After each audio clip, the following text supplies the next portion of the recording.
Hey everybody, I get it when you're thinking about upgrading your boat's electronics you start picturing all the ways you could spend your hard-earned cash on gadgets that sound amazing on paper, only to end up with a system that sits on the dash gathering dust. That's why before you click Add to Cart, I want to walk through what it actually feels like to live with the Lowrance HDS Pro10 for a few days on the water, and help you decide if it's the right fit for your fishing style or if you'd be better off steering clear. Link is in the description if you want to check the product details on Amazon. First off, the biggest hesitation most anglers have is whether a 10-inch touchscreen really adds value compared to a smaller, more affordable unit. I spent a weekend on a 20-footer testing the HDS Pro10 on a calm lake and on a windy estuary.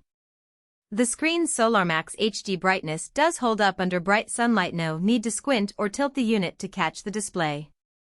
That's a real time saver when you're trying to lock onto a school before the fish get spooked. The touchscreen itself is responsive enough that you can tap a waypoint or change a sonar mode without taking your eyes off the water, which is something you don't get with older knob-driven models. Now, the smartphone integration is one of those buzzwords that can feel vague until you actually plug your phone in. Lowrance uses the Lowrance Plus app, and in practice it means you can mirror certain charts and waypoints from your phone onto the main screen, and even receive firmware updates without needing a laptop on the dock.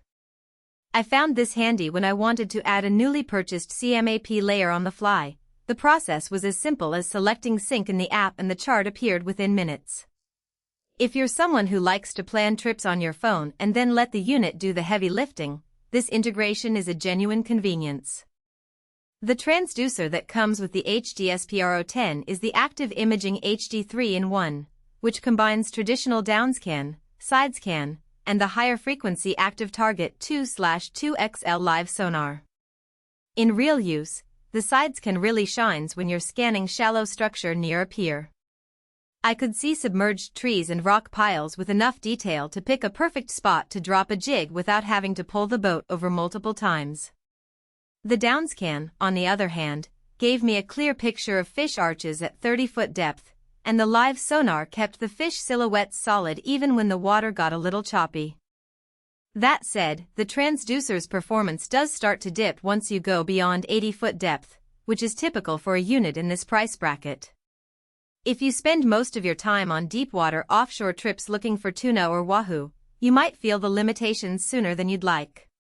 One of the less obvious strengths is the preloaded CMAP Discover charts.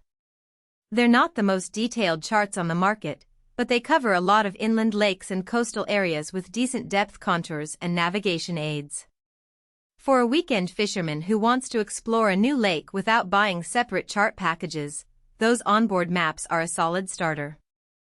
I did notice, however, that the chart data isn't as frequently updated as the paid CMAP subscriptions, so you'll want to double-check any recent shoal reports if you're navigating a heavily trafficked river. Let's talk about the practical side of installing the system. The HDS Pro10 is designed to bolt onto a standard 10-inch mounting plate, and the wiring harness is labeled clearly. For a boat owner who's comfortable with basic marine electrical work, the installation can be done in an afternoon. The downside is the power draw. The unit pulls a noticeable amount of amp when you enable both sidescan and live sonar simultaneously. On a smaller battery bank, you'll need to monitor voltage or consider an auxiliary power source, especially if you plan on running the system for a full day of fishing. Who should really consider this unit? If you're a serious freshwater angler who spends a lot of time hunting structure in lakes and want a system that lets you see both the water column and the bottom without swapping transducers, the HDS Pro10 hits a sweet spot. Its touchscreen, sidescan capability, and easy phone sync make it a great tool for someone who likes to adapt quickly whether you're targeting bass in the early morning or shifting to pike in the afternoon. The unit also appeals to boaters who value a clean, integrated look. The 10-inch screen replaces the clutter of multiple displays and gives you a single hub for navigation, sonar, and charting. On the flip side, if you're primarily an offshore charter captain targeting large pelagic species, you might find the depth ceiling and the basic chart package limiting. In those scenarios, a higher-end unit with a larger display and more robust chart subscription options could be a better investment. Similarly, if your boat runs on a modest 12-volt system and you're wary of adding extra load, you might want to look at